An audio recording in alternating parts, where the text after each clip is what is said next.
All right, we're back. We're still on page 7 of notes 21. We're in the middle of this volume area with respect to x, with respect to y type of problem. We just kind of like worked on a bunch of things. I'm actually going to like clean this picture up so that I can copy it and bring it with me for the next couple of things that I'm going to do. So let me take 1 second to do that. Copy you.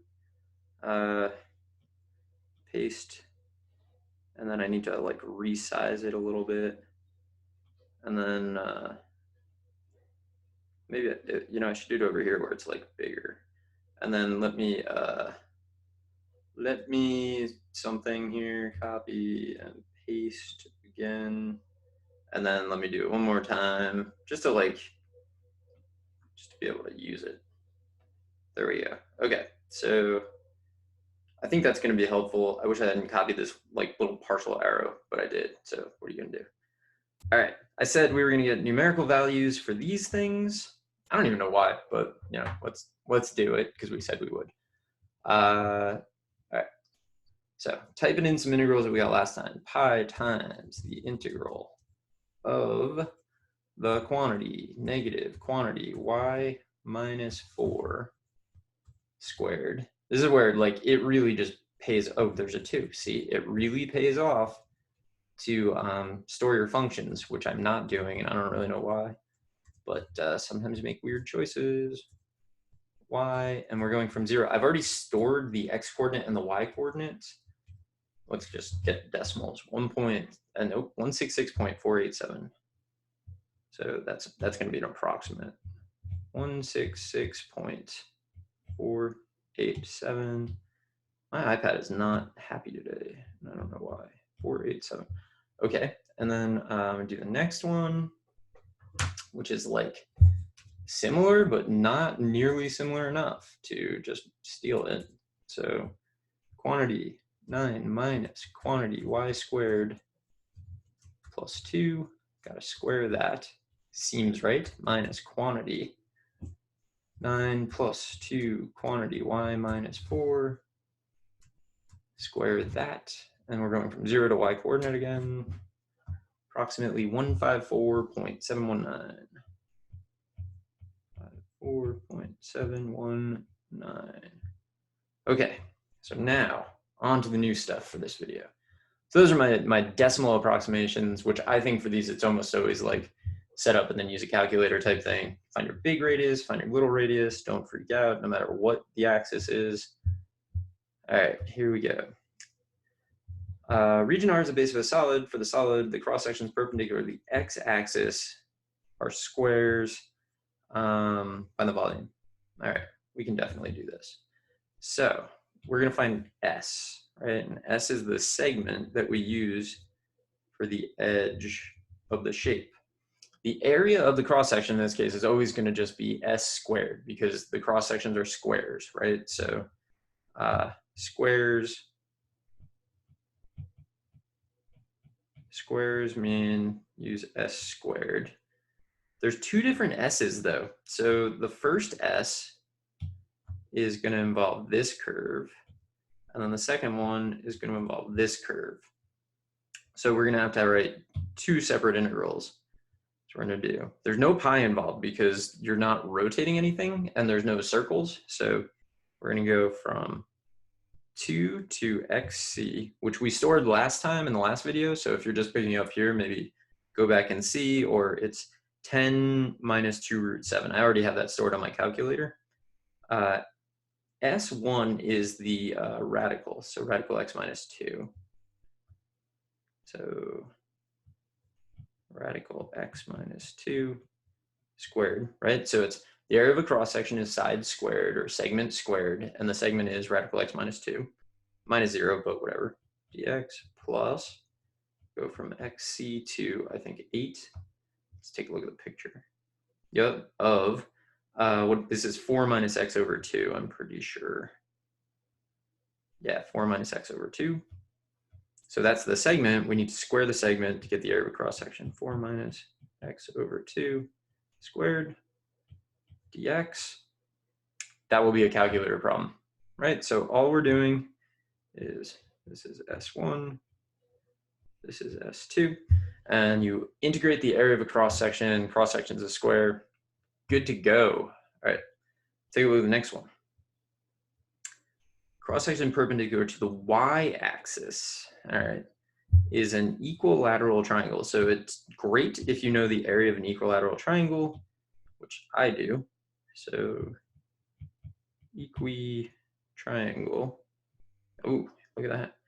It's going to be root 3 over 4 s squared. That is the area of the cross section. Now the question becomes, what's s? Well, perpendicular to the y-axis means we're doing this. So that's s. So s is going to be right take away left. So s is going to be right take away left. So right is -2 quantity y minus 4. -2 quantity y minus 4 minus the left is y squared plus 2, I think. I'm going to go up and check that. Yeah, y squared plus 2. All right, and then we're going from y equals 0 up to y equals the y coordinate, yc, which we stored. So our volume is going to be radical 3 over 4, the integral from 0 to yc of s squared, so -2 quantity y minus 4 minus quantity y squared plus 2 squared dy. And we'll use a calculator to get that. I'm not even looking forward to that. Like, I definitely don't want to do it by hand, but I'm not looking forward to doing it on a calculator. All right, horizontal line y equals k divides region R into two equal areas. All right, equal areas, excellent. Write an equation involving one or more integral whose solution gives the value of k. Use your calculator to find the value, if your calculator can do it. I bet our calculator can do it. So I mean, we're just, we're gonna take the total area, which we found way back when in part A, I think. And then do like the integral from, I don't know, from k to yc, I guess, of right take away left, right? And that should be half of it. This should be half of the region. Or, I mean, I guess we could go 0 to k. Let's do 0 to k, we'll do. Okay, so here's a game plan. The integral from 0 to k of right take away left, so -2 quantity y minus, I don't remember, 4, I think. That's not right. Oh, maybe that is right. Is that right?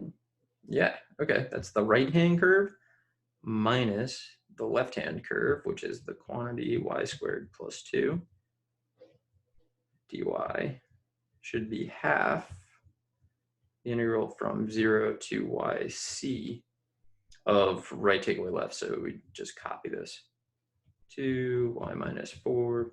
I feel like the greatest tragedy would be if in my sort of semi-laziness, if I'm not copying these correctly, that would be bad. I would be annoyed with myself. But I think I'm probably not doing that.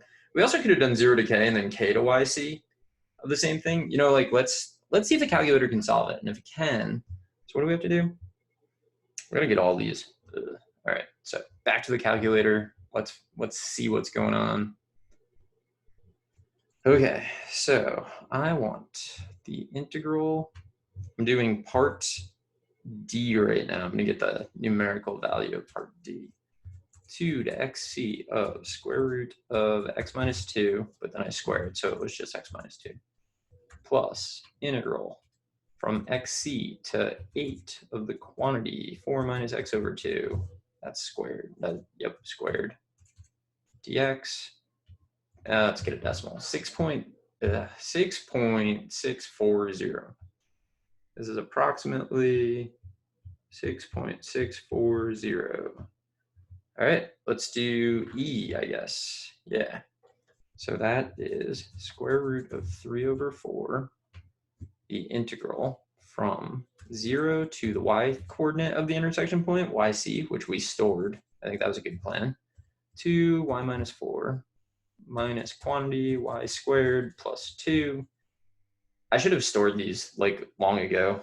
It would have been better, but I didn't. So, you know, decimal 10.656, approximately 10.656. And then this one, I'm kind of interested to see if it can actually solve.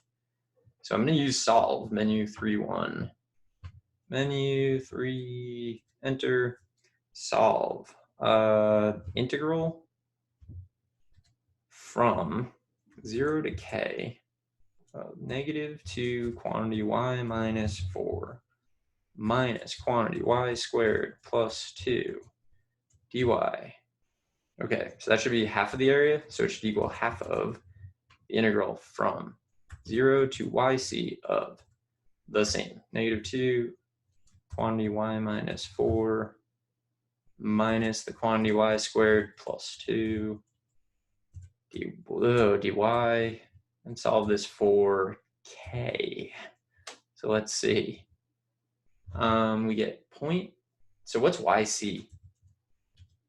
All right, so the only one that makes any sense, because it has to be between 0 and 1.64, is 0.527986. What if we change it up and make our equation be, so it goes 0 to k and then k to yc.